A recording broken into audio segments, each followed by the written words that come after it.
bienvenidos. Vamos a hacer un taller de sepsis, y digo taller porque el éxito para que sea un taller lo veremos al final. Si los ponentes hemos hablado más del 50% de lo que hay que comentar aquí, lo habremos hecho fatal.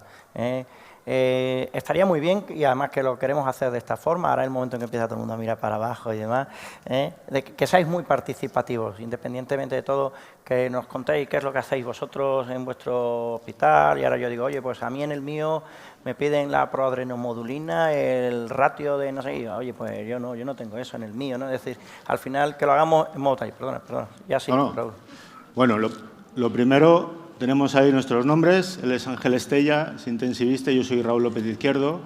Y bueno, pues como esto es un taller, fijaos bien en esta diapositiva, porque no vamos a hacer Kahoot, porque ya lo hemos hecho otras veces, interfiere mucho, pero bueno, vamos a ir poniendo preguntitas para pensar un poco.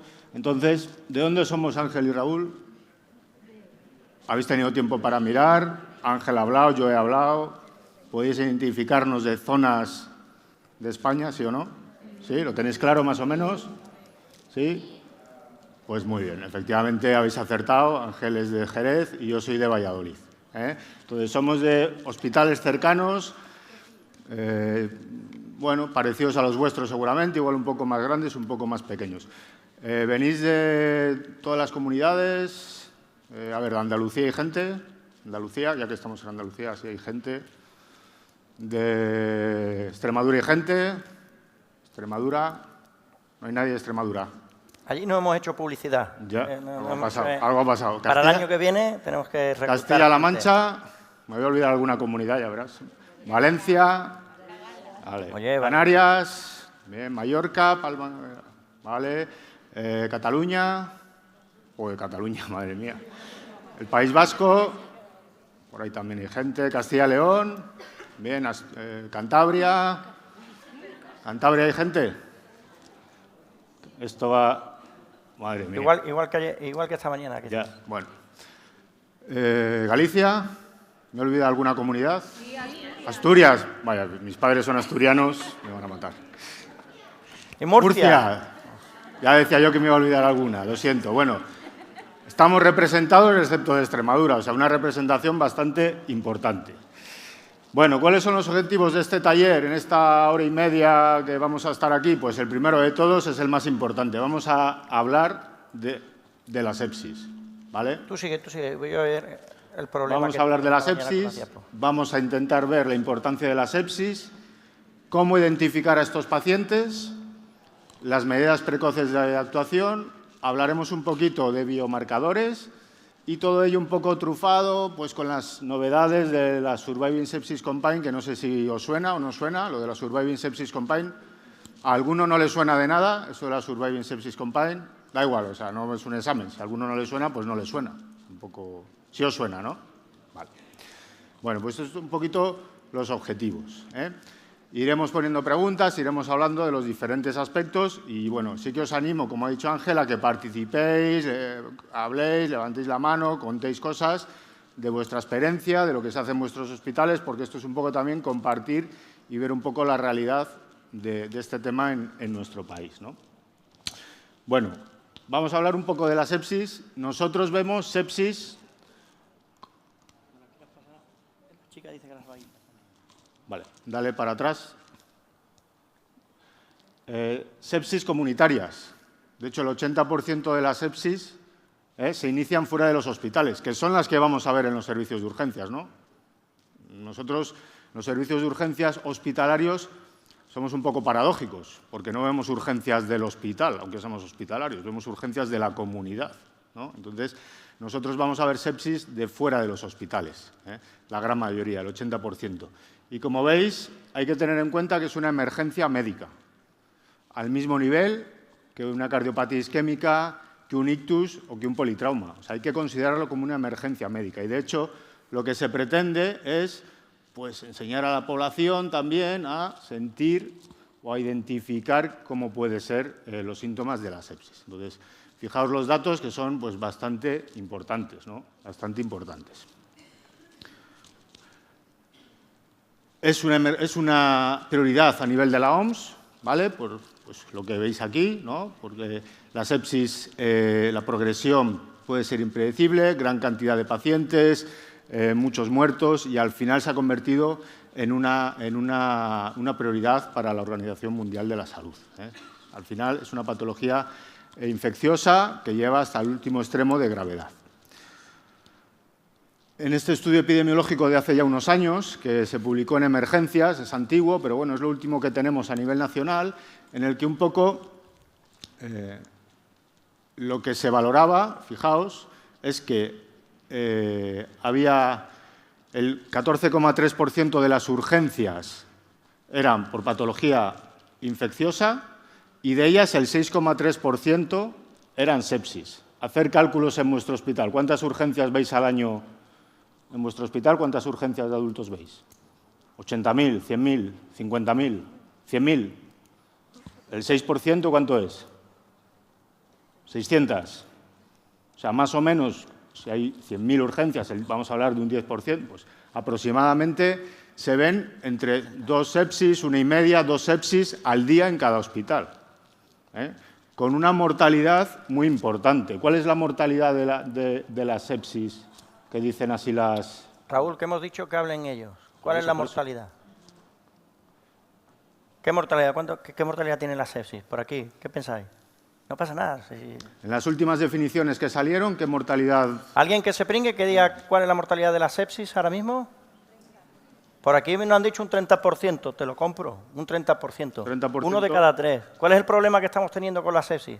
Que a diferencia del código trauma, el código infarto, ¿no?, el código ictus, pues muchas veces la identificación clínica es muy inespecífica al principio, los cogemos tardíamente y tiene una mortalidad muy alta. Nuestra obsesión en los servicios de urgencia es cómo vamos a detectar estos pacientes precozmente. Un 30%, pero dilo en alto. Te acercas. Nosotros, en el Hospital Río Ortega, son datos de un hospital, bueno, esto es un poco un pequeño estudio que hicimos, descriptivo de la sepsis que vimos el año pasado. Fueron pacientes con el diagnóstico, en el informe final de urgencias, de sepsis.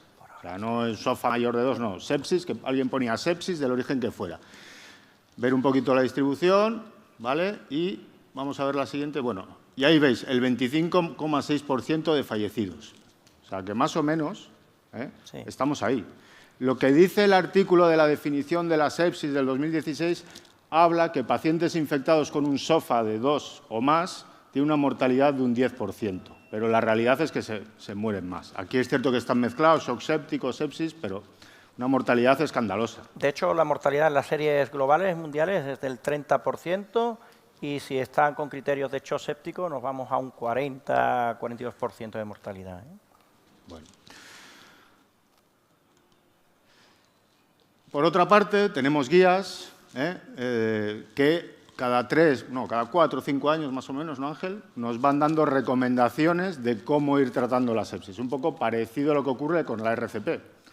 Las últimas guías son del 2021, y bueno, pues un poco esta campaña fue creada hace ya casi más de 20 años, es un consenso internacional y cada 4 años, cada 4 o 5 va dando guías.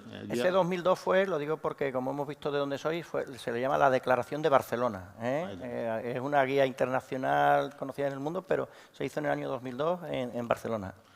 Entonces, para entender las guías actuales, bueno, pues hay que ir viendo un poquito toda la evolución que ha habido en el tratamiento de la sepsis a lo largo de este siglo.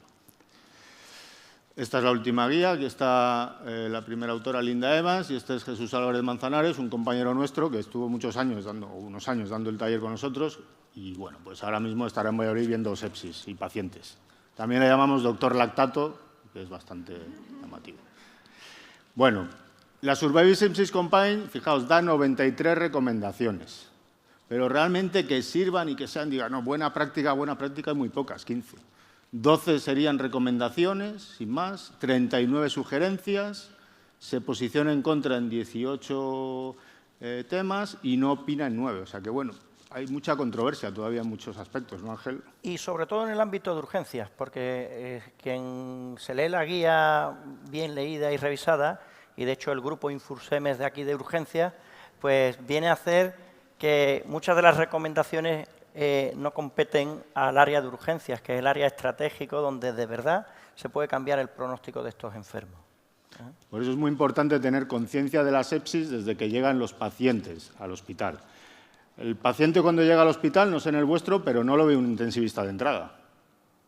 Al igual que esté muy grave, el intensivista lo ve pasado ¿cuánto tiempo? ¿Cuánto tiempo pasa? 3-4 horas dan por aquí. 3-4 horas. Si son 3-4 horas no está mal. Lo veremos al final, dentro de hora y media.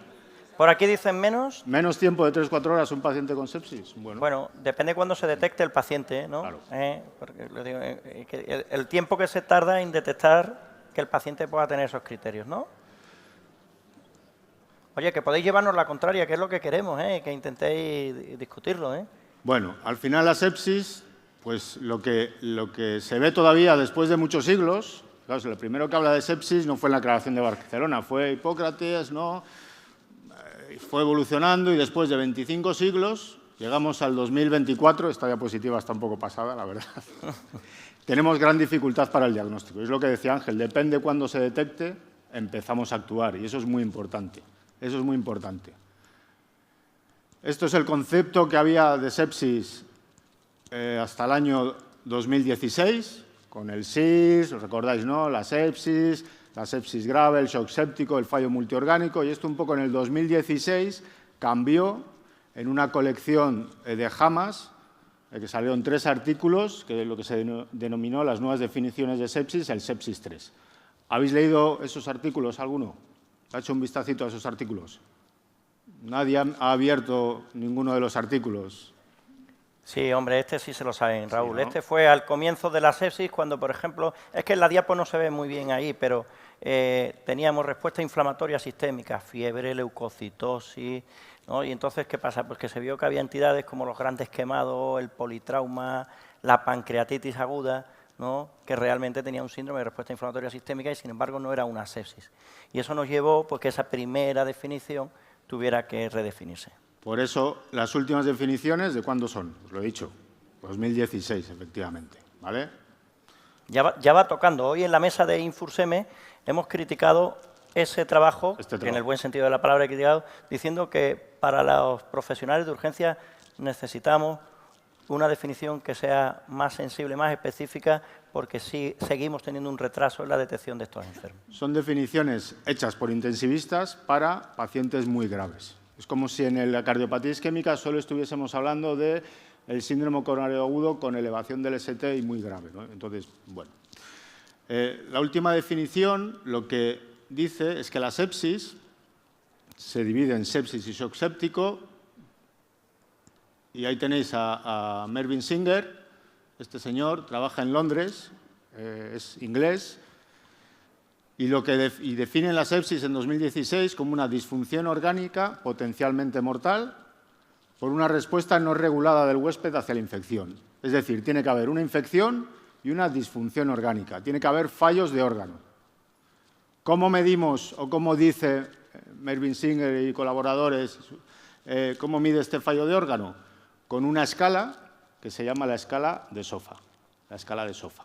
Es una escala que ya existía hace mucho, antes del 2016, esta escala de SOFA.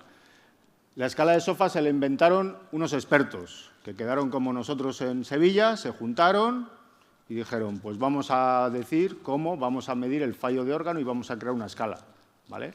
Y se aprovechó para definir un poco el fallo de órgano en los pacientes sépticos. Entonces, con un SOFA de 2 o más, en un paciente infectado ya lo podemos poner el apellido de sepsis. Esa es un poco la definición.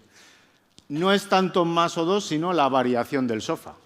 Esto sí que lo tenéis en cuenta, lo de la variación del SOFA, ¿o no? ¿Alguien había caído en esto de la variación del SOFA? ¿Cuál es el SOFA de un enfermo renal crónico que está en diálisis?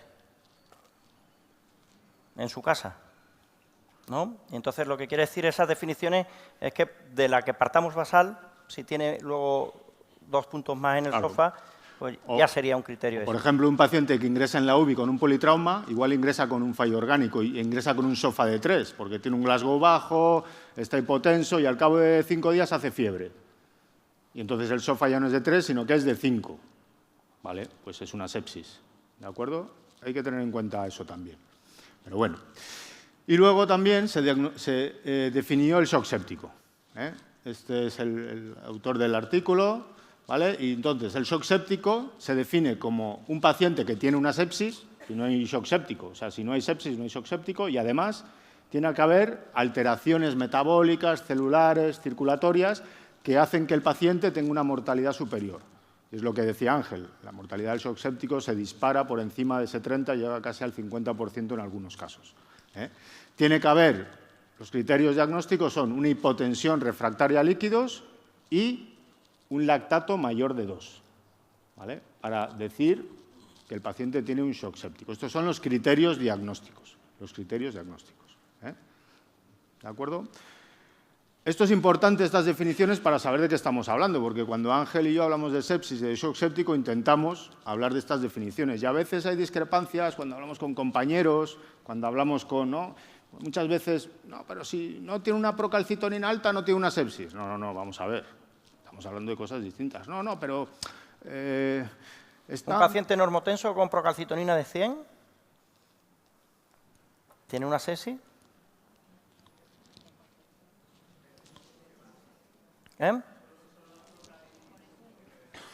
Hay que ver algo más. De entrada, por muy alta que esté, ¿no? Vale. Pues eso es un poco lo que está intentando explicar. Bien, bueno, vamos a seguir un poquito el taller. Vamos a plantear un caso clínico muy típico y muy normal en nuestros servicios de urgencias, que todos atendemos, si no es en todas las guardias, en una guardia de cada 2. Esto puede ser un triaje... cualquier día, en cualquier servicio de urgencias, un varón que viene por fiebre, sale del triaje con una prioridad 3 y a partir de ahí debemos saber algo más cuando el paciente sale del triaje, o con eso nos vale. Síntoma guía fiebre, malestar general, 80 años. Sale de allí. Vale. Toma. Veo que sí. Espérate, entonces, que nos lo dicen por aquí, Raúl. Frecuencia cardíaca, temperatura, oxígeno, saturación de oxígeno. Tensión, frecuencia, temperatura, saturación de oxígeno, nivel de conciencia. Raúl, es que yo le estoy dando, porque si no, no cumplimos lo del 50%, por eso. Mira, no, un momento, Raúl.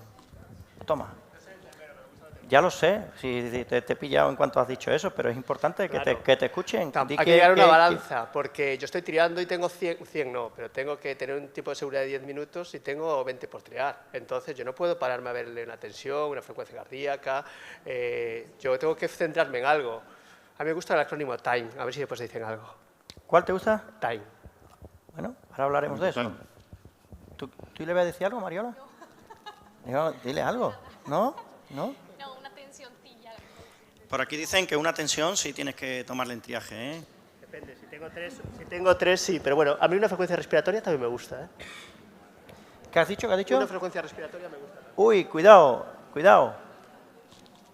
¿Quién de aquí, que levante la mano, quien de forma rutinaria a sus pacientes le mide la frecuencia respiratoria? Porque si os dais cuenta, aquí no lo han dicho, ¿eh? Vale. Por ahí me dicen que a ojo. Pero no se la miden en triaje. ¿Sí medís frecuencia respiratoria medís? ¿Estáis seguros? Pues me interesa escucharte. ¿Habéis medido si medís frecuencia respiratoria? ¿Lo habéis medido de verdad? Hola, yo soy enfermera y hago triaje. Esto se está pareciendo ya a un taller, ¿eh? A un taller, vamos.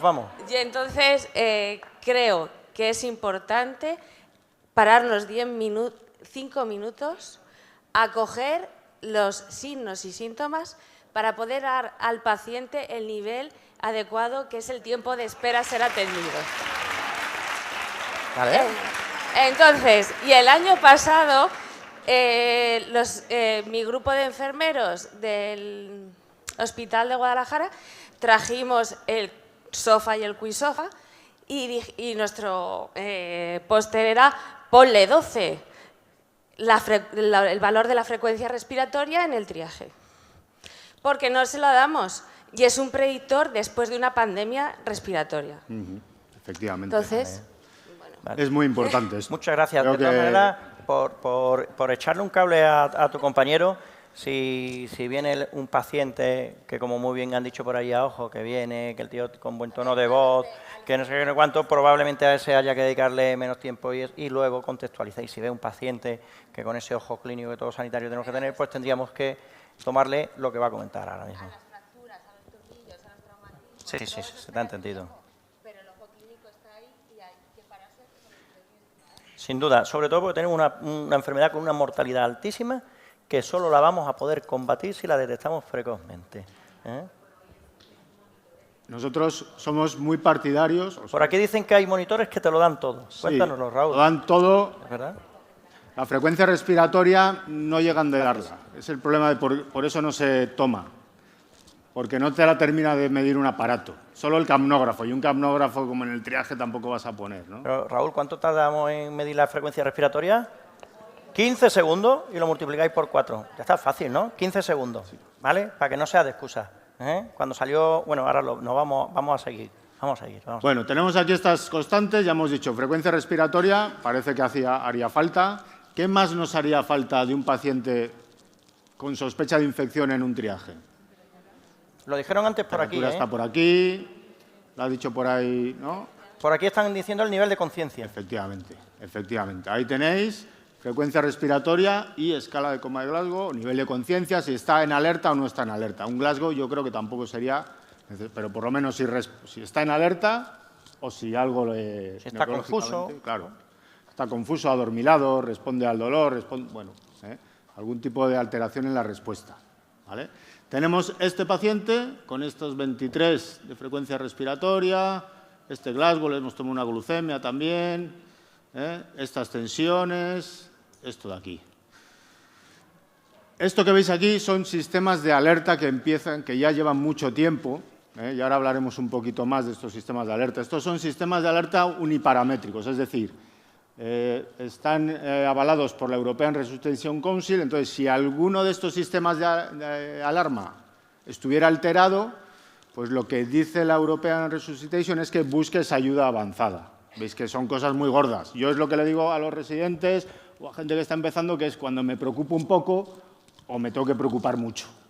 O sea, yo si veo un paciente con 22 de frecuencia respiratoria, me preocupo un poco. Cuando veo un paciente con 92 de saturación, me preocupa un poco, pero cuando empiezo a ver ya pues que tiene una frecuencia respiratoria por encima de 36, hombre, hay que preocuparse mucho. O sea, estos son un poco, es como hay que interpretarlo. Me preocupo un poco o me preocupo ya de correr. De estas escalas que vamos a ir hablando, por ejemplo, ¿os suenan? ¿Os suena el QSOFA? Casi, ¿no? ¿Os suena el Apache? Muy útil en urgencias, ¿no? ¿Quién calcula el Apache en urgencias? Menos mal, Menos mal. ¿Os suena el CUR 65? Sí, ¿no? Esta la usamos para... Lo preguntan en todas las OPE, Raúl. Lo preguntan siempre. ¿Y esta os suena? ¿El News 2 os suena? ¿Hay alguien que no le suene de nada? ¿De verdad? O sea, alguien que diga, yo, joder... Sí, por aquí hay gente que no le suena. Que no le suena, vale. Bueno, ¿cuál creéis que es la más útil para evaluar la gravedad inicial de cualquier paciente? Da igual que esté infectado o no en urgencias. Un paciente que llega a urgencias, de estas, ¿cuál diríais que puede ser más útil? Lo vamos un momentito a mano alzada, en un segundo, ¿vale? Tiene que contestar todo el mundo, que no pasa nada, ¿vale? QSOFA. Apache. News 2. CUR 65. El QSOFA parece que ha ganado, pero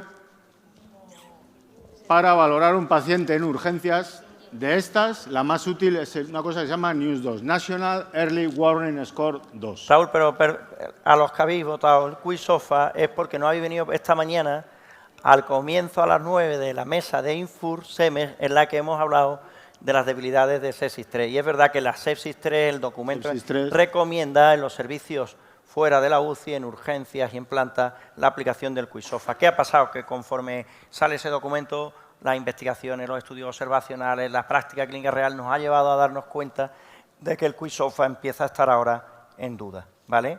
Por eso la lógica de la votación que ha salido. Si hubierais venido por la mañana, esta la hubiéramos acertado. Sepsis 3 recomendaba QSOFA y las últimas recomendaciones de la Surviving Sepsis Campaign, ¿qué recomienda? News 2, ¿vale? National Early Warning Score, la versión 2. Si a alguno le interesa mucho el tema, cuando salga de aquí, pues ponéis News 2 escala de gravedad y os va a llevar a esta página que es del Colegio de Londres de Médicos, ¿vale? Que se inventan esta escala para detectar a esos pacientes, fundamentalmente en principio hospitalarios, que empiezan a deteriorarse poco a poco y que de repente aparecían muertos o aparecían en la UBI y nadie sabía por qué. ¿Y por qué se ha muerto este? Coño, se ha muerto, no sé. Pues joder, pues me fui el viernes, estaba bien, y el lunes ha muerto. Me cago en 10, ¿y por qué se habrá muerto? Pues se moría porque se iba deteriorando sus constantes vitales. Empezaba a subir un poco la frecuencia respiratoria, empezaba a tener algo de fiebre, empezaba a tener taquicardia y todo eso, un parámetro aislado no va a ningún lado, pero muchos parámetros que se van sumando de gravedad, al final, agregados, dan una puntuación que se asocia con la mortalidad, ¿vale? Entonces, es una escala que se utiliza en todo el sistema nacional inglés.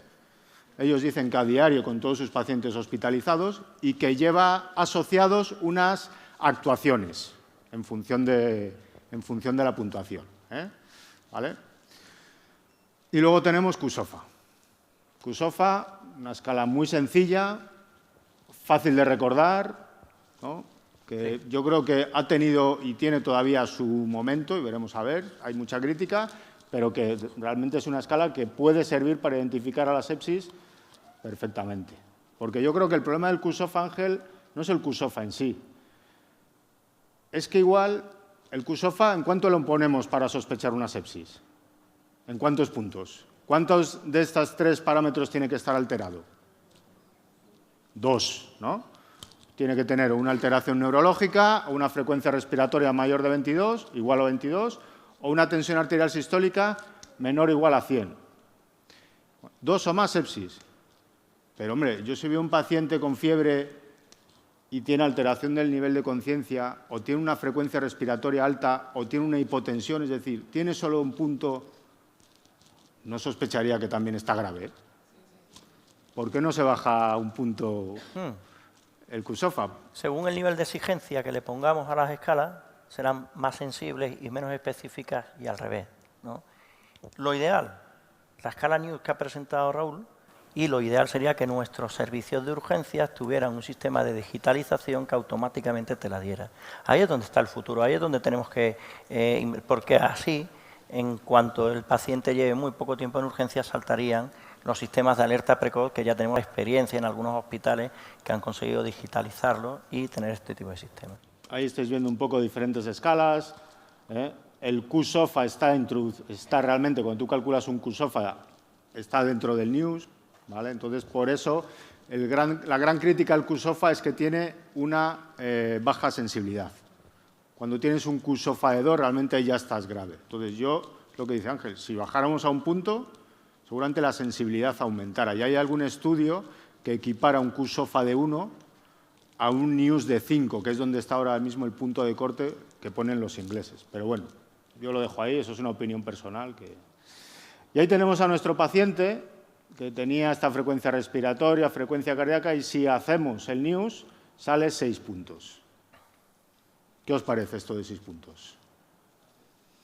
De 0 a 3 el paciente en principio no tiene gravedad, de 4, 5, 6 intermedio, y a partir de 7 el paciente ya, los ingleses dicen que necesita una atención avanzada, ¿vale? Nuestro paciente tiene 6 puntos. En relación con la sepsis, a partir de 5 puntos, ¿vale? Hablan de 7 y de 6 y algunas de estas características, los ingleses empiezan a actuar, empiezan a hacer cosas. Y curiosamente, Mervyn Singer, el que se inventa las últimas definiciones y el QSOFA, trabaja en Londres. Y a mí me llama mucho la atención que la persona que ha movido todo el tema del QSOFA lo que usa es el News, pero bueno, lo dejamos ahí.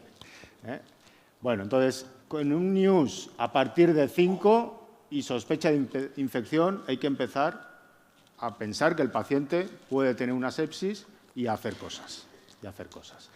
Y nuestro paciente tenía un QSOFA de 3. Con un QSOFA de 3 hay que sospechar la sepsis sí o sí, ¿vale? Ahí tenéis los diferentes, bueno, pues en función del resultado del QSOFA, en el artículo donde se inventaron el QSOFA por inteligencia artificial, si el paciente no estaba en UBI o estaba en UBI, las probabilidades de mortalidad. Y veis que con un QSOFA de 3, fuera de UBI, 23% de mortalidad. ¿Vale? Bueno. Y esto es un poco como en sepsis 3, pues hacen este algoritmo, ¿no? Sí, seguro que lo habéis visto. El paciente tiene sospecha de infección, QSOFA mayor de 2, no, sigo sospechando sepsis. O sea, no te dice que si con un QSOFA mayor o igual de 2 ya lo dejes sin sospechar. O sea, sigue sospechando sepsis, monitorízale y valórale. Si tiene un QSOFA de más de 2, piensa en sepsis y calcula la escala de SOFA, ¿vale? Que sería el paso definitivo al diagnóstico, ¿no? Y nos queda el síndrome de respuesta inflamatorio, vamos, el síndrome de respuesta inflamatoria sistémica que sigue ahí y que es una buena manera también de diagnosticar la sepsis. Lo que pasa que es complejo. Si no lo tenemos automatizado, yo de esto no me acuerdo, pero del QSOFA sí, del NIOS tampoco me acuerdo, pero bueno. Entonces, bueno, nuestro paciente tenía todas estas cosas. Entonces, con este sistema también pensaremos que el paciente puede tener una sepsis. O sea, nuestro paciente con fiebre, con esas constantes, hay que pensar en la sepsis porque también siempre nos quedará esto. Muchas escalas que tengamos, todos vemos pacientes con todas las constantes bien, pero que están pálidos, sudorosos, con mala pinta. La pinta del paciente, tanto Ángel como yo creemos que es muy importante. O sea, las escalas están ahí y todo lo que queráis. Y las defendemos y yo apoyo que se tiene que trabajar con algo tangible, pero vamos, esto está claro también. No sé qué pensáis de este tema, de la pinta. Hay muchos pacientes jóvenes que tienen mucha capacidad de ir, porque en un adulto mayor... Un segundito. Digo que en los adultos mayores es muy evidente porque ya tienen como, quizás son pluripatológicos y con un SOFA de 2 es muy fácil, pero a los pacientes jóvenes que suele pasar como que la condición de creer que tiene que llegar al 2 sí o sí para creer en una sepsis, o sea, en donde yo trabajo en Barcelona hemos visto sepsis que llegan caminando derivadas de un centro de atención primaria, ¿vale? Con un fallo renal agudo de 4 días que la paciente igual le daba, tipo, no le dio importancia y se chocó en el medio del servicio. Pero por eso es como que ya tú cuando la evolución natural de la enfermedad que te comenta la paciente con una febrícula igual lo tienes que comenzar a considerar porque... Sí, muy oportuna tu intervención. Pues claro, el ojo clínico, la valoración clínica nos sirve, pero luego necesitamos esas escalas objetivas porque hay diferentes perfiles clínicos. El paciente joven que está en los comienzos de una sepsis por su propia respuesta a la agresión puede, digamos, que enmascarar la sintomatología.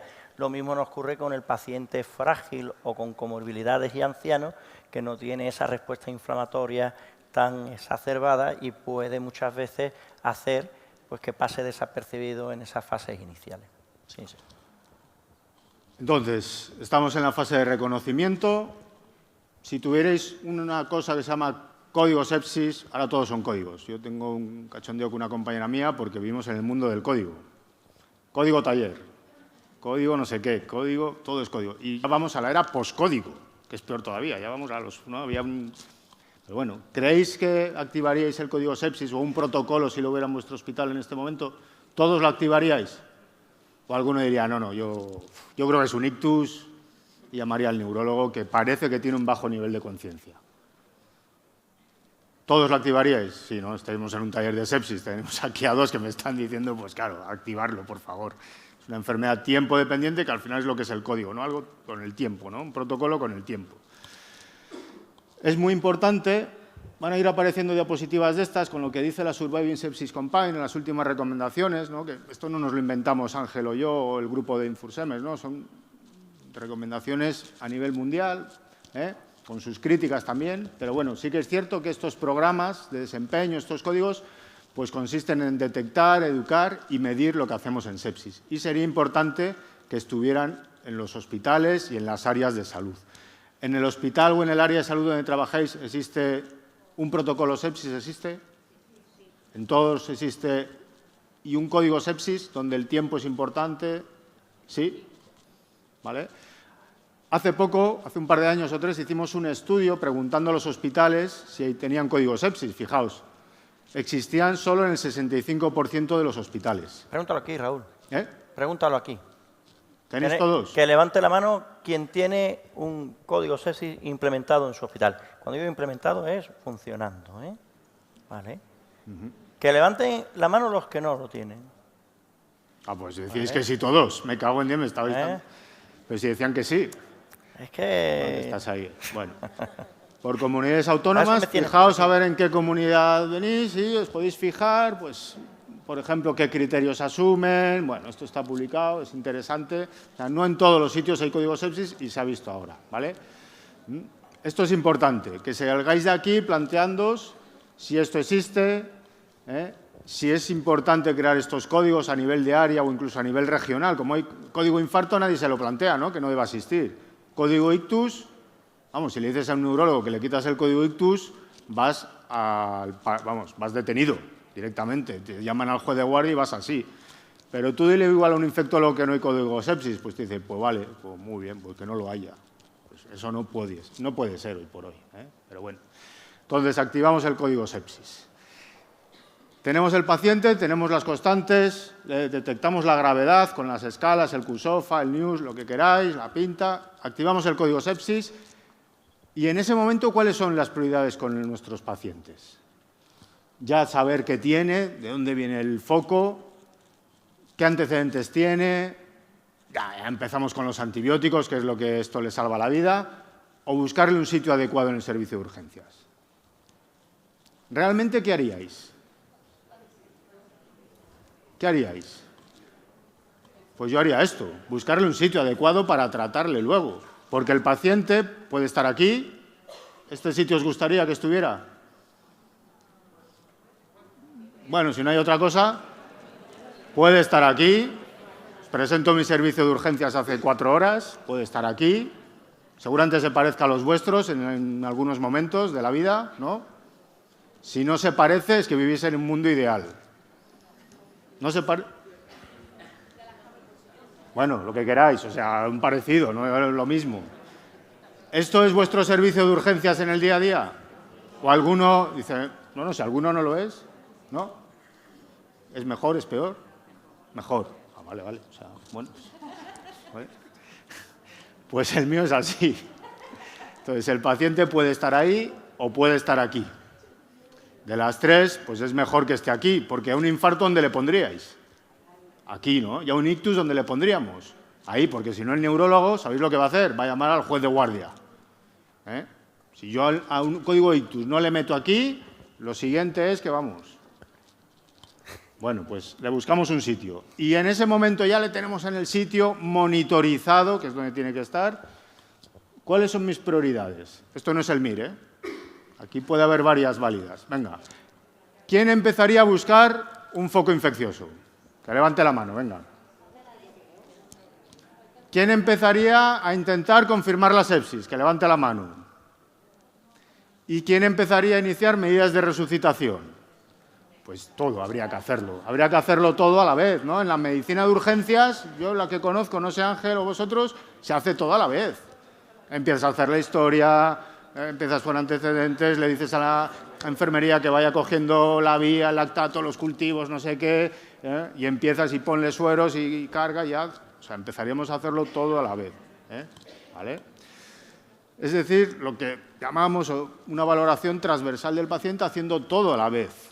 O sea, en la medicina real hacemos todo a la vez. No empezamos, ¿no? Ahora primero, como cuando éramos estudiantes, ¿no? Que nos contaban la medicina así, no, primero haces esto, no, es otra cosa, ¿vale? Bueno, este señor tiene estos antecedentes, pues una cosa muy normal, tiene esta historia clínica, la habían traído, fiebre, un episodio de epigastralgia, tos. ¿Todo esto para qué nos sirve? Para ir buscando ¿qué?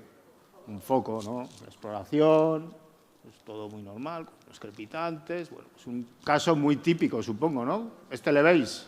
¿Este caso? Sí. No. Bueno, tiene fiebre, crepitantes, ¿no? Estaba taquisneico, sudoroso. Vale, sí. Y en este momento, ¿cuáles serían las medidas más adecuadas? ¿Todas otra vez? Pues efectivamente, todas otra vez. Todas otra vez. ¿Por qué le pedís ácido láctico? Voy para allá contigo. Alguien que me diga por qué pedimos ácido láctico. Si yo ya sabía que estaba malísimo, ¿no? ¿Cómo? Voy para ti. Es un dato de hipoperfusión y también nos permitirá hacer una monitorización después de iniciar la reanimación con volumen. Estoy muy de acuerdo contigo. Efectivamente, es un dato de hipoperfusión tisular, ¿no?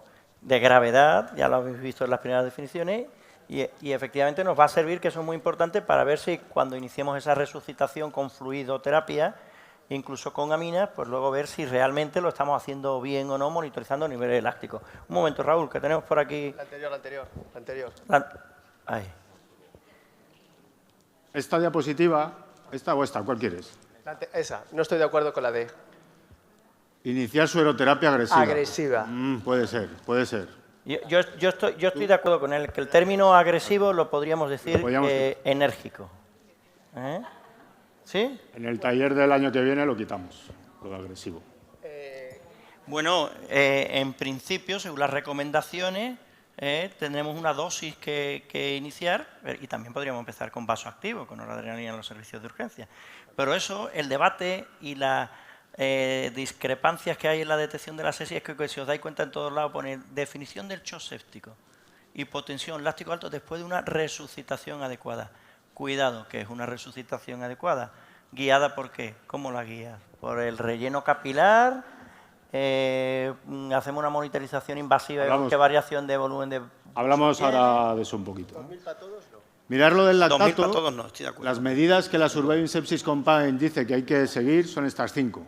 Sí. ¿Vale? Estas son las medidas, lo que dicen los ingleses. Fijaos, los ingleses cuando detectas una sepsis habla del sepsis 6. De las 6 medidas de la sepsis, que te dice que llames a un senior,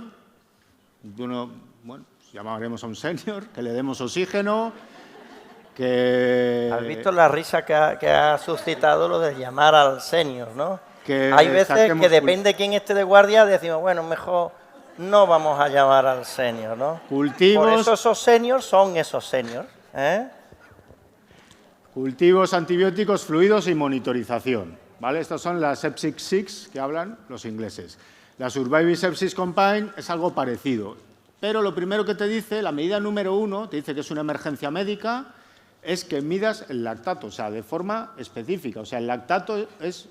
O sea, en una sepsis es que es fundamental. O sea, es fundamental tener un lactato inicial. ¿Vale?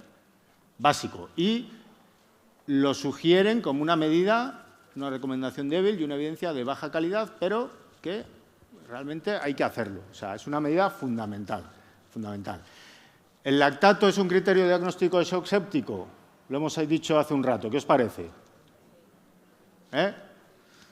Cuando los niveles estaban por encima de ¿cuánto? De 2, ¿no? Hemos dicho que era un... Es que además el lactato te va a definir el shock séptico. O sea, que lo necesitamos. También se eleva en enfermedades que no son la sepsis, En el shock cardiogénico, en el shock hipovolémico. Lo único que nos está diciendo es que no llega oxígeno a los tejidos y que hay una hipoperfusión tisular. Si tuvierais tiempo en el triaje, por ejemplo, cuando no hay tiempo, pues no hay tiempo. Pero si hubiera tiempo, como decía el compañero, se podría hacer un lactato en el triaje. Alguno lo hace, Por aquí lo hacen. Sí, nosotros nos hacen gasometría. Dilo, si yo quiero que habléis vosotros. Venga.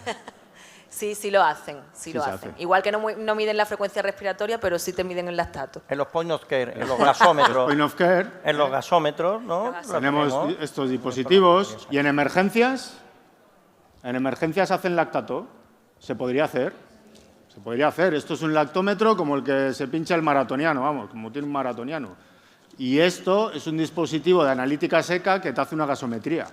O sea, ahora mismo, decir, no, yo trabajo en emergencias. ¿Alguien trabaja en emergencias? Sí, pues se podría hacer un lactato en emergencias.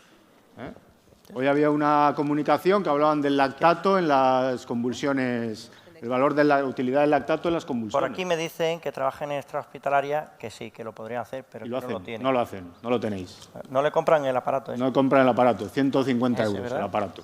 2 euros cada tira. Y luego el enfermo séptico que no se muere, el que sobrevive con secuelas, le cuesta al sistema sanitario muchísimo. Tiene un alto coste por la morbilidad que supone esta enfermedad, ¿no? El lactato se ha intentado meter con el QSOFA, con otras escalas, ¿vale? Y realmente tiene utilidad cuando lo juntamos con otras escalas. Ahí tenéis distintos estudios. Este es en el que aparece el QSOFA, que decía que un QSOFA de 1 y un ácido láctico mayor de 2 era como tener un QSOFA de 2, por ejemplo. Yo creo que con un láctico mayor de 2, independientemente de lo que vengan en las escalas, estaría preocupado. Sí. Y le prestaría atención y priorizaría a ese enfermo sobre el resto. Habría que empezar a preocuparse. Si tiene más de 4, preocuparos mucho. O sea, alguien con un lactato de más de 4, algo le pasa. Nosotros en nuestro grupo hemos hecho estudios en el que hemos juntado el NIUS y el lactato. O sea, hay distintos estudios en el que se está usando el lactato de una manera un poco pues para que nos dé una aproximación más de la valoración del paciente con estas escalas, porque ahora realmente es muy sencillo hacer un lactato capilar, o sea, no necesitamos coger una vía. Es como hacer una glucemia, realmente. Entonces, un valor tan útil pues es muy interesante.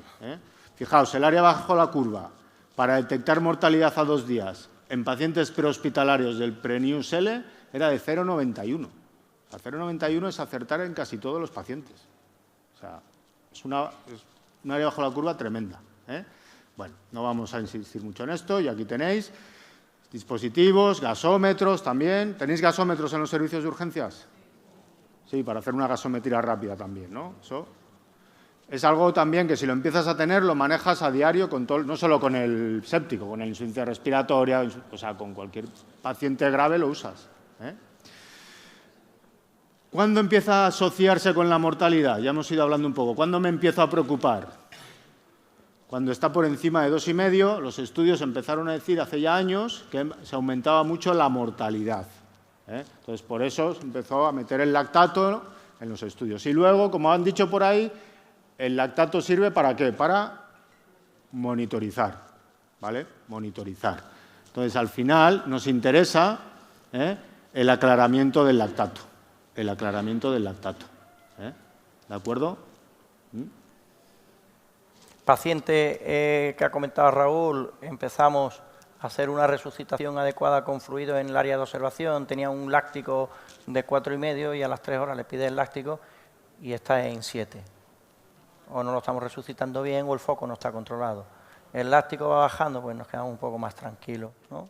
Fijaos algún estudio, cuando el aclaramiento del lactato es mayor al 10%, es decir, cuando se lava el lactato, la supervivencia es mayor. Entonces, es importante tener un lactato inicial de referencia y al menos a las 3 horas hacer otro lactato para ir valorando esa resucitación que estamos haciendo. Hacer esa valoración y nos va a dar una idea del pronóstico y de cómo estamos resucitando al paciente, si las cosas van bien o no van bien. Y hay que insistir más, hay que forzar más la máquina o menos. Es una determinación muy sencilla, muy sencilla. Bueno, distintos estudios del delta lactato que hemos hecho también.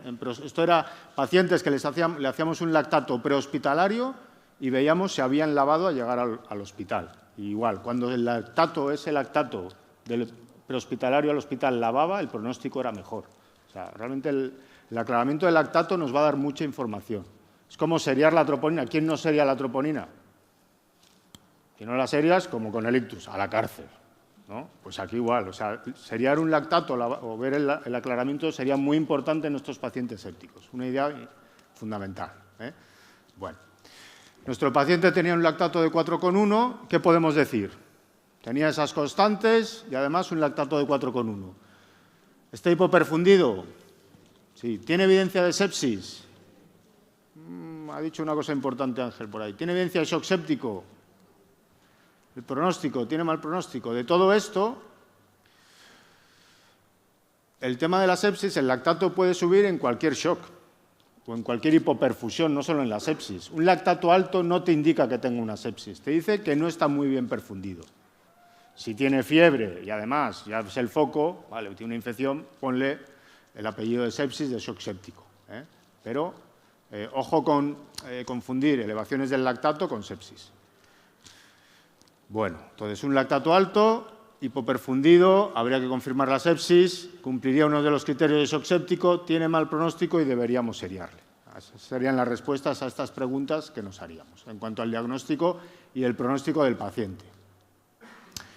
La siguiente medida sería iniciar la administración de cristaloides. Lo que antes decíamos de la resucitación agresiva, pues igual agresiva no es la palabra, pero bueno.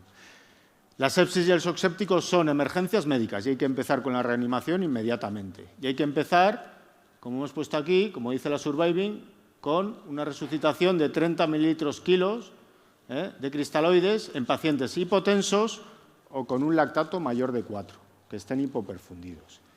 Y Ángel, ¿en cuánto tiempo hay que ir poniendo todo esto?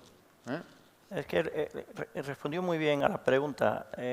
No es lo mismo el paciente joven sin antecedentes médicos que viene con una sepsis meningocócica que el paciente con 80 años con comorbilidad que es cardiópata, que tiene una insuficiencia cardíaca grado 3-4. Por eso tenemos que individualizar el tratamiento. Sí sabemos que tiene que ser con cristaloides. Hubo un tiempo que se ponían coloides para la resucitación, salieron trabajos y demás.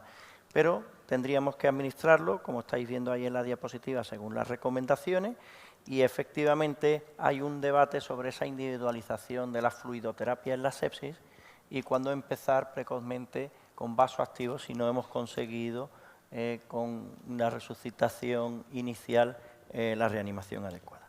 De todas estas, ¿cuáles se recomendarían usar ahora mismo? ¿Cuál pensáis? ¿Qué dice la Surviving Sepsis Campaign de esto? Habla a favor de almidones, alguno pondría almidones en la sepsis, gelatinas, no. Suero fisiológico, sueros balanceados. ¿Qué son los sueros balanceados? El Ringer, lactato, el plasmalite. Que se parecen al plasma, ¿no? Por eso se llama balanceado, ¿no? Entonces, en principio la Surviving Sepsis recomienda más los sueros balanceados. De elegir uno entre fisiológico y balanceados, elegir balanceados. Pero si ponéis cristaloides, pues perfecto. Los cristaloides no se recomiendan un poco, o se recomiendan menos por la acidosis hiperclorémica, bueno, ese tipo de cosas, ¿vale? Entonces, lo que dicen es, sugieren el uso de cristaloides, a favor del fisiológico solo. Y lo que recomiendan es mantener presiones, y esto es muy importante, medias alrededor de 65. No queremos tampoco que el paciente esté hipertenso. Se recomiendan presiones arteriales medias no muy altas. O sea, queremos que esté ahí lo suficientemente perfundido para mantener que los órganos funcionen bien, básicamente. Para garantizar la perfusión tisular. No sé si tenemos algún hipotenso en la sala, pero hay gente que con 8,4 su láctico es normal y su ritmo diurético es bueno, ¿no? Si tenéis 8,4 de tensión, el láctico está normal y la diuresis horaria es normal, no lo toques, no le pases más líquido, no le van a, porque nos está diciendo ese marcador de hipoperfusión tisular que el gasto cardíaco y el consumo de oxígeno en los tejidos es adecuado, ¿no? Por eso la importancia que luego cuando hacemos críticas de las guías, yo he estado esta mañana cuestionando en la mesa de tendremos que tender a personalizar las recomendaciones generales que nos dan las guías. Alrededor de 65. Esto es un poco lo que dicen las guías. El tema de los vasopresores. Otra de las recomendaciones que dice la Surviving Sepsis Campaign. ¿Ponéis vasopresores en los servicios de urgencias? Que levante la mano los que ponen de forma habitual en un paciente séptico que tiene en su servicio de urgencias noradrenalina en la resucitación inicial del séptico. Bueno,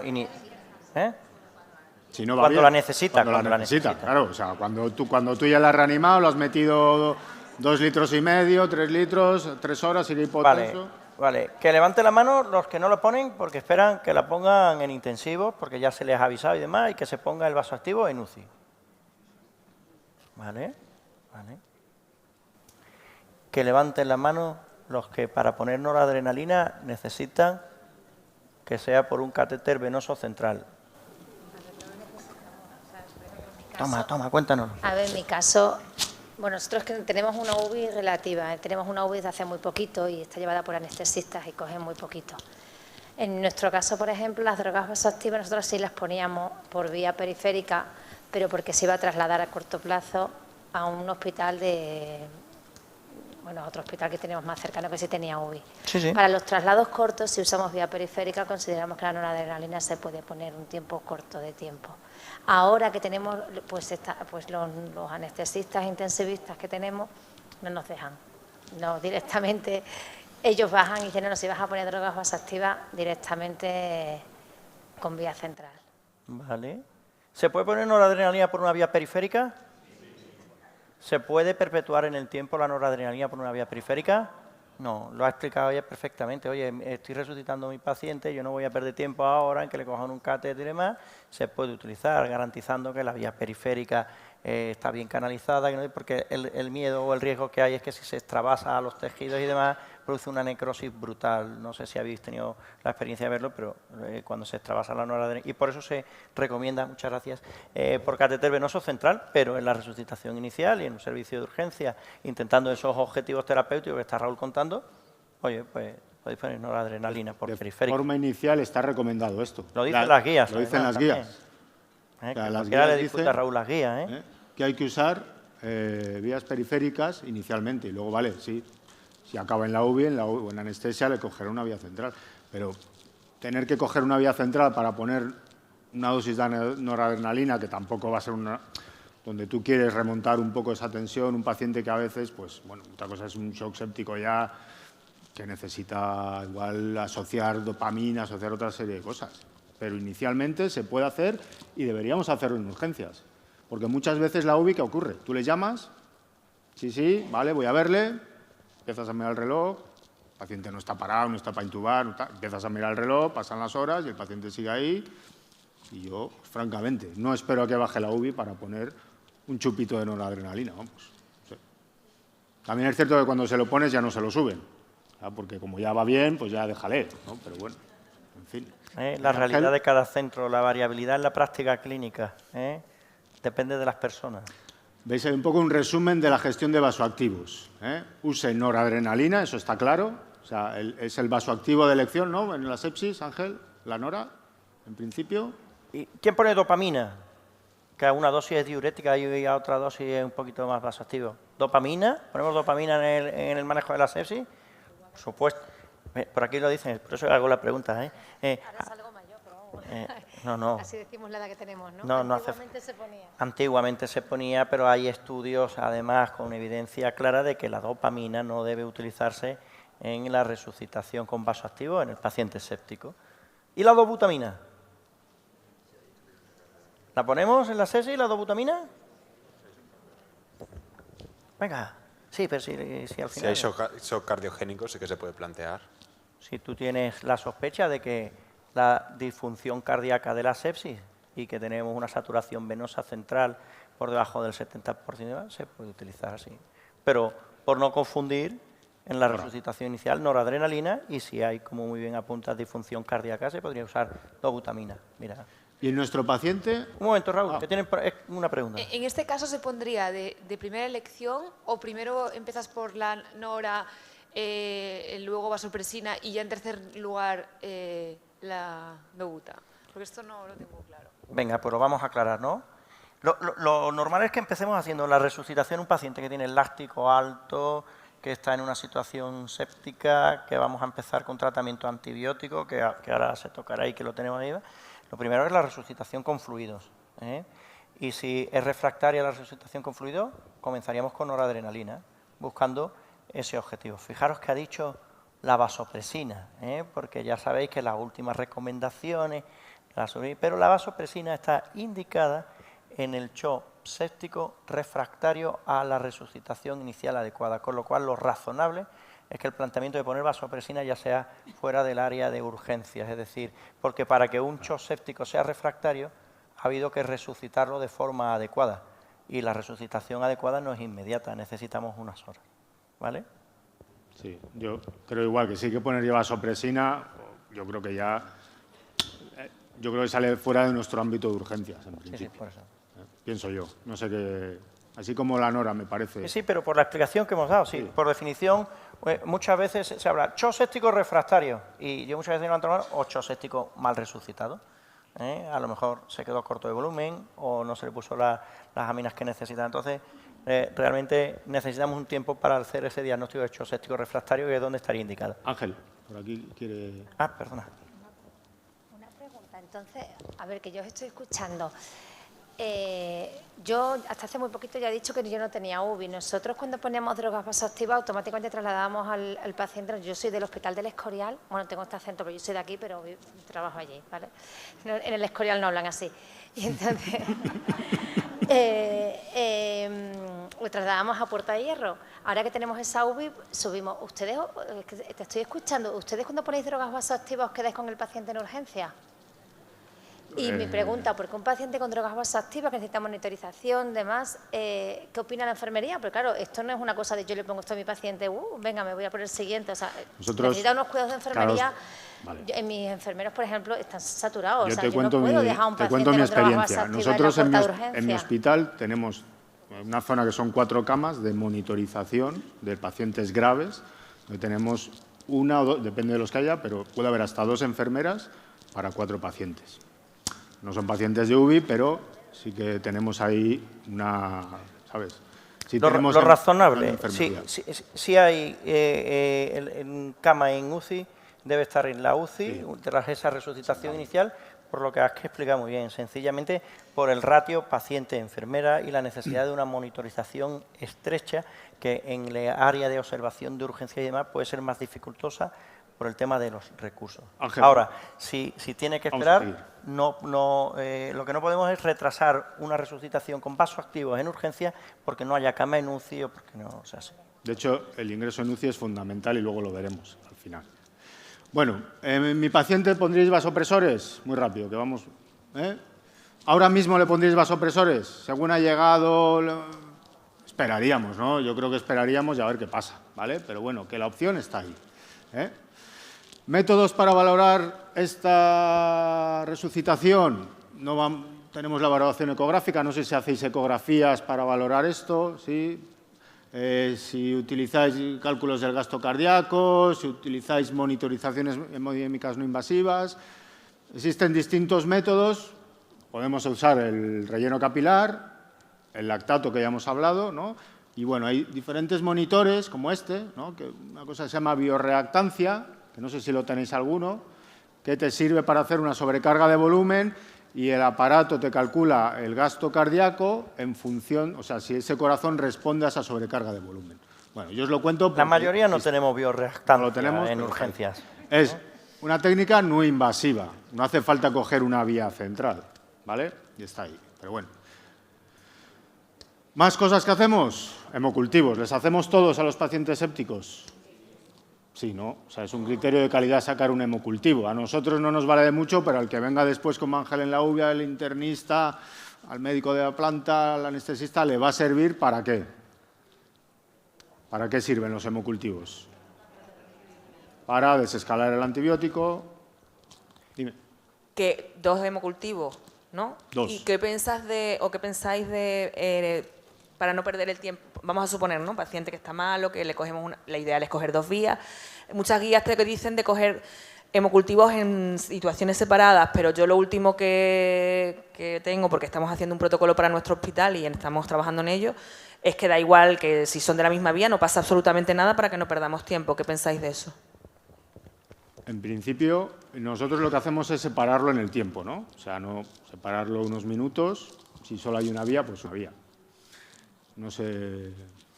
Ya has dicho antes. Pero sí que es importante hacerlo, tenga o no tenga fiebre, o sea, porque también hay mucho mito de hemocultivo. Cultivo hay que hacer, ya ha dicho antes Raúl, dice, para los que luego venís después pensando en la UCI, en la planta y demás.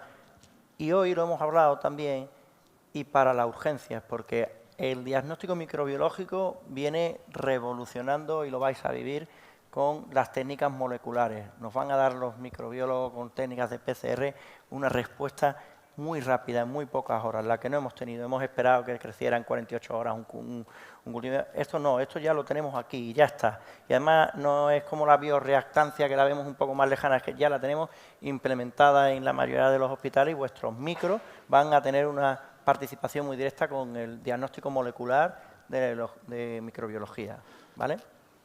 Muy importante, el siguiente paso que hay que hacer, poner antibióticos. Todos tenemos claro que un paciente séptico hay que ponerle antibióticos, ¿cuándo? Cuanto antes.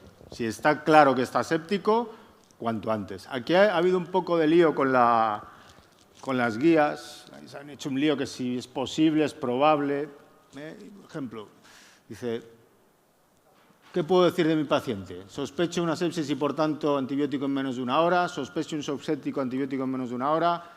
La probabilidad de sepsis no está clara. Tengo 3 horas para investigar. Hasta que no tenga el foco claro, independiente del tiempo, no pondré antibiótico. ¿Qué pensáis?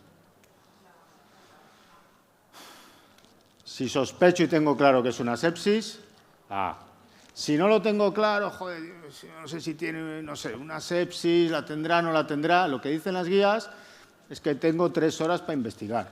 3 horitas donde yo voy haciendo una plaquita, voy no sé qué, voy investigando. Eso es lo que dicen, es curioso.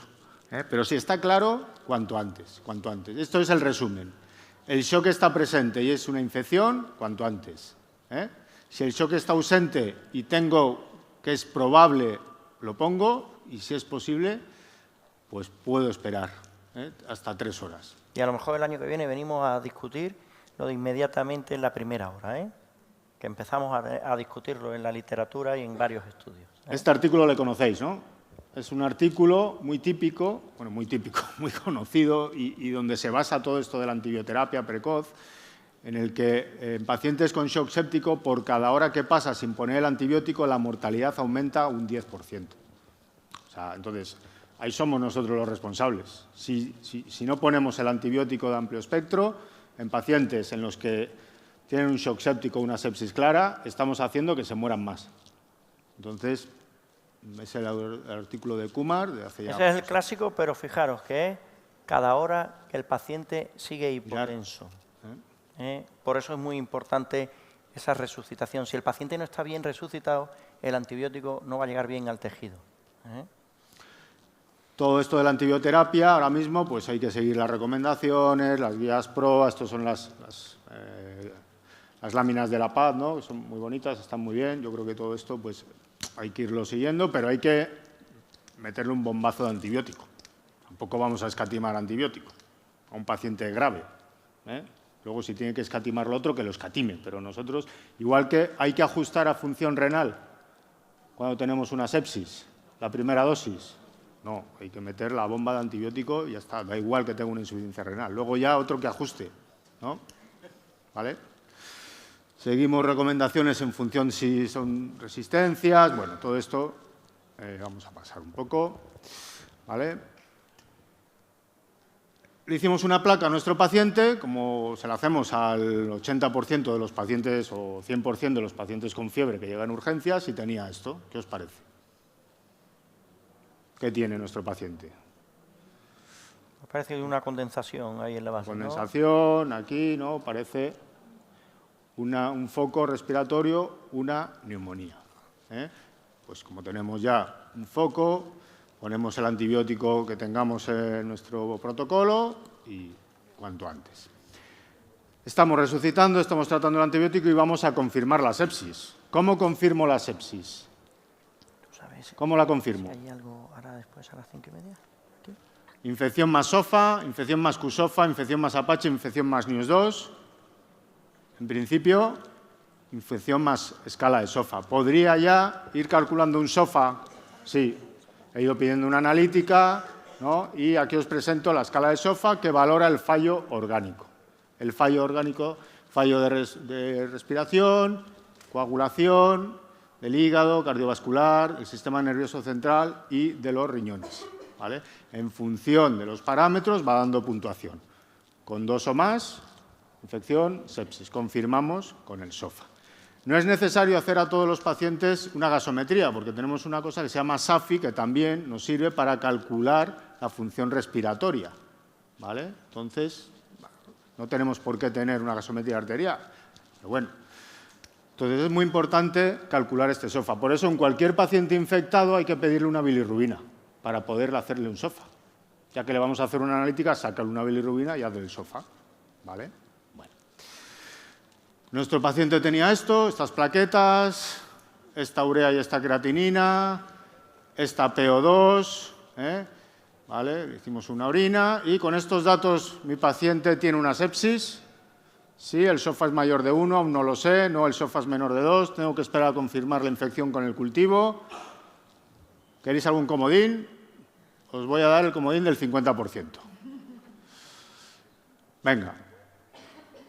136.000 plaquetas, una creatinina de 1,5 me parece.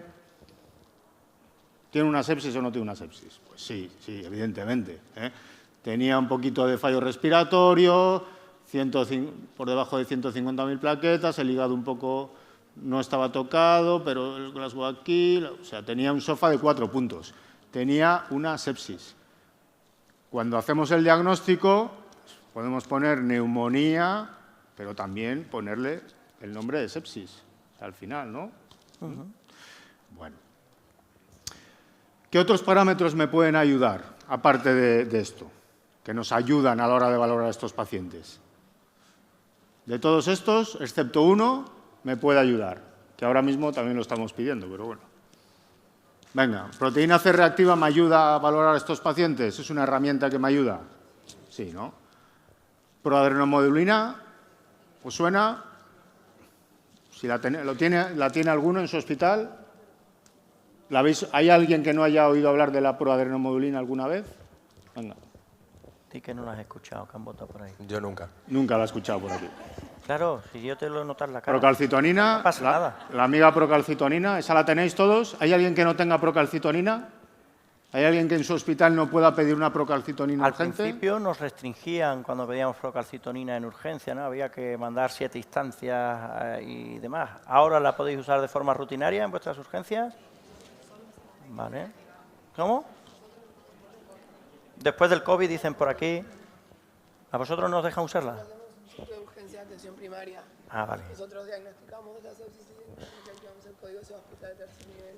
Vale, está en un centro de urgencias de atención primaria y no tiene disponibilidad de ello. De todas estas, bueno, pues me servirían estas 3. La tropo ultrasensible, pues es la que menos serviría, ¿vale? Entonces, ¿llegaría a servir, un momento, y vamos rápido, que yo sí que vamos, ¿llegaría a servir la troponina ultrasensible? ¿Nos serviría de algo? ¿Nos daría alguna información? Sí, sirve. Hemos hablado de la disfunción cardíaca de la sepsis, ¿no? Puede ser un biomarcador en ese sentido. En ese sentido, sí. Y de hecho nosotros en el protocolo lo tenemos. Se pide troponina. Por ahí, Ángel.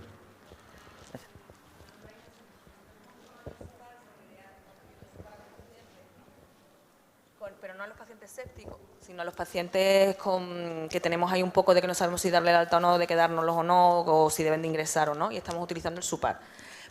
Pero a mí, que soy la que estoy de ahí enredando, me gusta más la proadrenomedulina. Y entonces ahora, por lo que he leído, no por otra cosa, sí. Entonces ahora nosotros a esos pacientes que le estamos haciendo el SUPAR, con unas muestras que nos han dejado, le vamos a hacer la proadrenomedulina y valoraremos en qué trae una cosa y otra. ¿Qué pensáis vosotros, SUPAR o proadrenomedulina?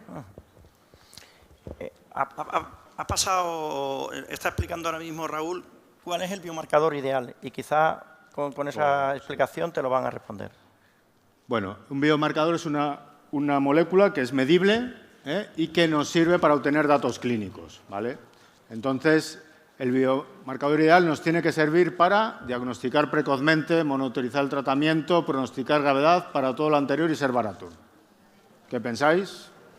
Pues sirve para esto, para diagnosticar, para pronosticar, para monitorizar y además, si vale mucha pasta, nos olvidamos de ello. Estos biomarcadores, tenéis aquí un montón. Nosotros hemos elegido los que nos parecen más interesantes. Sí que es cierto que están otros como el SUPAR, como está el volumen de monocitos, ¿no? Actualmente, pero bueno, están todavía en fase de investigación. La interleucina 6, que no nos lo habían dejado pedir hasta el COVID, ¿no? Nos hemos fijado en estos. Entonces, de todos estos, le hemos dado un valor para la valoración del shock. Y en función de esto, ¿vale? En el shock séptico, pues los que más nos interesan son proteína C reactiva, Procal, ácido láctico y proadrenomodulina. Tenemos que explicar qué es la proadrenomodulina, que ha habido por aquí gente que dice que esto qué es. ¿Y qué dicen las guías de los biomarcadores? Porque eso también es importante. Hay muchos biomarcadores que salen, hay otros que la presepsina, se hacen estudios, pero realmente no están implementados en las guías. O sea, podemos tenerlo y nos pueden ayudar, pero realmente cuando vas a la guía clínica de la NICE, de la Surviving Sepsis, las guías internacionales, esos biomarcadores no aparecen. Son biomarcadores que tienen futuro seguramente, pero que todavía no están implementados en la clínica habitual. A nivel de investigación salen trabajos y van dando datos de áreas bajo la curva que predicen qué tal, pero no están implementados, ¿eh? Entonces, los que más tenemos implementados, sí que hemos hablado, es el lactato, luego la Procal, fijaos, PCR, ¿no? Y proamedulina anda ahí en ese límite. ¿Para qué sirven? Para diagnosticar y pronosticar. Esto es importante y responde un poco a la pregunta que nos hace. Depende qué es lo que quieres. Quiero diagnosticar precozmente, quiero adelantarme al fallo orgánico. Ya por ahí a nuestro compañero de la proadrenomodulina es un biomarcador que se va a adelantar al fracaso orgánico. Digamos que, si me lo permitís así en términos coloquiales, es un lactato mejorado. Antes de que aparezca ese daño tisular, la proadrenomodulina parece que te va a predecir el que va a ser daño orgánico. Tenemos para diagnosticar procalcitonina, ahora mismo sigue siendo el mejor biomarcador para diagnosticar, ahora lo veremos, bacteriemia, infección, infección bacteriana. Y a nivel pronóstico seguimos teniendo el lactato y dentro de estos el que mejor es la proadrenomodulina, ¿vale? Nuestro paciente tenía estos datos y bueno, pues un poco tenía un poquito la PCR alta, la procalcitonina ahí en el límite, un ácido láctico alto, una proadrenomodulina de 1,6. La PCR la usáis, la PCR, en los pacientes sépticos, nos indica y nos habla a favor de inflamación, infección. ¿Cuál es el problema de la PCR? Que es muy poco específica. Al de la pancreatitis también se le eleva. Es muy poco específica, ¿vale? Entonces, al final tiene muchas limitaciones, ¿La seguimos pidiendo? Sí, muchas veces nos sirve, ¿no? Si no tenemos o hemos pedido una PCR, sale muy alta, pues ya 200, pues nos ayuda a completar igual con una Procal, ¿no? Nos puede indicar. Yo no la pido, Raúl. Tú no la pides, ya lo sé que no la pides. Y no me gusta. Vamos, sobre todo porque tenemos otros biomarcadores ahora mucho más específicos. Procalcitonina es una molécula más rápida, se eleva antes, ¿vale? Como veis por aquí, veis aquí, esta es... Sí, es eso el trabajo de la cinética de los biomarcadores, de Agustín Julián, en el que es muy importante que sepamos esta es Procal. Cuáles se elevan precozmente, cuántos se mantienen en plasma, porque según esa cinética, cuando hacéis las determinaciones analíticas buscando biomarcadores, si no sabemos esta cinética, pues no sabríamos interpretarlo. Entonces es muy visual la diapositiva y lo podríamos saber de esa forma. Una PCR de 22, el paciente pues parece que tiene un proceso inflamatorio y bueno, pues nos dice que igual muy buen pronóstico no parece. La procalcitonina sí que es lo más parecido a la troponina en la cardiopatía isquémica. Yo creo que es lo más parecido. No es lo mismo, pero bueno. ¿Dónde se sintetiza? ¿Dónde creéis que se sintetiza? O sea, por cultura médica. No, hace falta que presentemos la proadrenomodulina, que hay parte que no la conocían. Tiroides y células de Kulczycki, la Procal, ¿vale? Entonces, cuando hay una alteración, ¿vale? Entonces, es una molécula que aparece en la década de los 90, la Procal. Muy útil, ¿vale? Y nos sirve para diagnosticar infección y shock séptico y se asocia a mortalidad, a la evolución según el aclaramiento y como guía de tratamiento antibiótico también. Por eso es muy importante tenerla. A partir de 2 empezamos a hablar ya de probabilidad de sepsis, a partir de 0,5, a partir de 2 sepsis y a partir de 10 shock séptico. Pero no confundir valores elevados con sepsis, ¿vale? Efectivamente, ya lo hablamos antes, ¿no? Se puede no tener una sepsis, tener una infección con una procalcitonina de 100. Va a ser muy útil ver cómo va disminuyendo con el tratamiento antibiótico. Y si no disminuye, se mantiene alta, además, pues que el foco no está controlado o que el espectro del antibiótico no era adecuado. Es decir, en monitorización de control de foco o de tratamiento antibiótico es un biomarcador de gran utilidad. Hay diferentes trabajos hechos también por gente de urgencias en el que se ve la importancia, ¿no? Tiene un valor predictivo negativo muy importante a nivel de la bacteriemia, ¿vale? Valor predictivo negativo, fijaos, del 98% como marcador de bacteriemia en pacientes con sepsis. Y a la hora de valorar la capacidad, por ejemplo, de predicción de bacteriemia es superior, pues tanto a lactato, a PCR, a presepsina, a otros biomarcadores que hay por ahí. Bueno.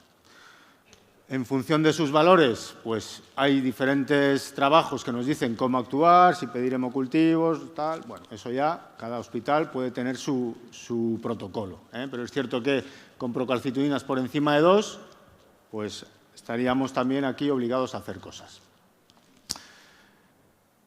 Las guías dicen que es un biomarcador que está ahí y recomienda utilizarlo pues, de una manera inteligente un poco para ir valorando si se necesita antibiótico o para valorar si persiste la necesidad de antibioterapia. No vamos a hablar más de procalcitonina, ¿vale? Y vamos a hablar un poco de la proadrenomodulina, que lo que sirve, para lo que nos vale es para valorar el pronóstico de la enfermedad. Tenéis ahí distintos elementos que valoran la gravedad del paciente, el pronóstico, y ahí tenemos escalas y nos sirve también la proadrenomodulina, ¿vale? Distintas escalas, tenéis por aquí, y unido a eso tenemos la proadrenomodulina, ¿vale? Ángel, cuenta un poco. Bueno, la proadrenomodulina, tenemos ya trabajos hechos por grupos aquí en España importantes, el grupo de Juan González del Castillo, David Andaluz Ojeda también ha publicado en ellos, nosotros en Jerez hemos hecho a modo experimental también algunas publicaciones en este sentido, y efectivamente, como hemos dicho, bueno, pues en la proadrenomodulina lo que nos ha ayudado como un biomarcador que detecta o se adelanta al fracaso orgánico. El trabajo que os he dicho de David Andaluz Ojeda, por ejemplo, que es muy importante, coge y estratifica pacientes con SOFA alto, con SOFA medio y con SOFA bajo. ¿Qué quiere decir esto? ¿Vosotros pensáis que yo necesito o que cualquiera de vosotros necesita un biomarcador para diagnosticar la sepsis en un paciente que viene con 8,4 de tensión, sudoroso, con leucocitosis? Diagnosticaríais la sepsis nada más verlo, ¿no? Pero en el grupo que tenía un SOFA bajo, los que menor fracaso orgánico tenía, la proadrenomodulina, aparte de que en los grupos graves era útil, en esos pacientes, que son esos pacientes que tenemos en el área de observación, que no acaban de definirse, que no sé, fue un excelente biomarcador que predecía el paciente que iba a acabar con fracaso orgánico y con desarrollo de un shock séptico o de una sepsis. Luego, es un biomarcador que se adelanta al fallo orgánico. Al otro lado lo mismo, ese paciente dudoso que tenemos, le hacemos una proadrenomodulina y tiene unos valores normales, pues nos da la tranquilidad como biomarcador de que parece que ese paciente no va a ir mal y probablemente pudiéramos tomar decisiones. De hecho, el grupo de Juan González del Castillo incluso ha publicado algoritmos de manejo en urgencia en base a esa explicación que hemos hecho. Sí, hay diferentes trabajos, ya os conté el de Andaluce, otro de Julián, de Agustín Julián. Fijaos, las áreas bajo la curva, ¿no?, para predecir mortalidad en paciente anciano. O sea, realmente es un biomarcador muy útil que pues, tendría que pues, nos pasará como con la procalcitonina. Yo creo que poco a poco se irá implementando en nuestros centros y empezaremos a tener mayor uso del mismo en práctica clínica. No sé si de aquí hay algunas de vuestras urgencias que utilicen la proadrenomodulina o que la puedan pedir. La diferencia con el SUPAR es que la proadrenomodulina está muy utilizada en paciente infectado y en paciente con infección respiratoria. El SUPAR, ha salido recientemente un estudio en emergencias, habla del paciente en urgencias en general, no se centra en el infectado. O sea, en el tema del SUPAR en el infectado todavía no está claro. Y en urgencias tampoco tiene un área bajo la curva muy buena para detectar mortalidad, el SUPAR. El trabajo de emergencias era de 0,70, no llegaba a 0,75. Entonces, bueno, yo creo que es un biomarcador interesante que está ahí, que seguramente vaya más y que también se irá expandiendo. Pero todavía yo no lo veo claro. Vamos a ir cerrando, ¿no, Raúl? Sí. ¿Cuál?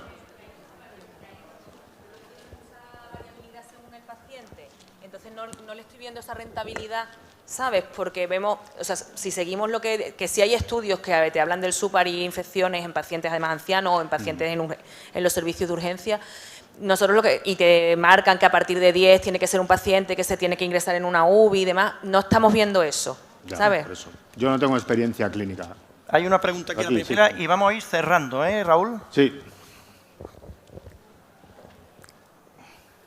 Sí, yo quería preguntar, porque no conocía este biomarcador, si solamente aumenta en pacientes infectados o es como el lactato que también aumenta en... Es muy buena pregunta, pero ahora mismo la experiencia que hay, los trabajos que se han hecho, los estudios han sido en infecciones. Entonces tendremos que ver cómo se comporta este biomarcador en otros, ¿no? Pero realmente ahora mismo es un detector precoz de fracaso orgánico en el enfermo infectado. ¿Vale? Fijaos, diferentes estudios también en función de pacientes con neumonía, de las escalas y el valor, pues te da también un poco una forma de actuar. ¿Vale? Bueno. Cerramos, ¿no? Si parece, damos conclusiones y cerramos, ¿no? Sí. ¿Vale? Última pregunta. Llegados a este punto, ¿qué hacemos con nuestro paciente? Es un paciente de 80 años que tiene una neumonía, que parece que tiene una sepsis, que le estamos pasando líquidos con valores de gravedad. Llamaréis a la UCI, le ingresaréis en planta, en una unidad de corta estancia, observación 6 horas y terminamos con esto. ¿Qué haríais? Observación. UCI. Venga, que levante la mano quién llamaría a la UCI.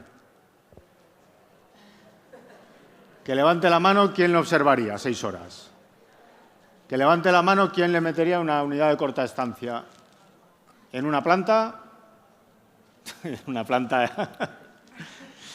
En principio lo indicado es esto, llamar a la UCI por estos pacientes. Llamar a la UCI. La UCI tiene que conocer a estos pacientes. Yo por lo menos en mi hospital, los compañeros de intensivos nos dicen llamarnos. Le queremos conocer al paciente, queremos saber de su existencia. Si luego va a una planta porque en ese momento no tiene criterios, ya le conocen, saben que está ahí y que es un paciente de riesgo. O sea, eso es lo importante ahora mismo, me parece a mí.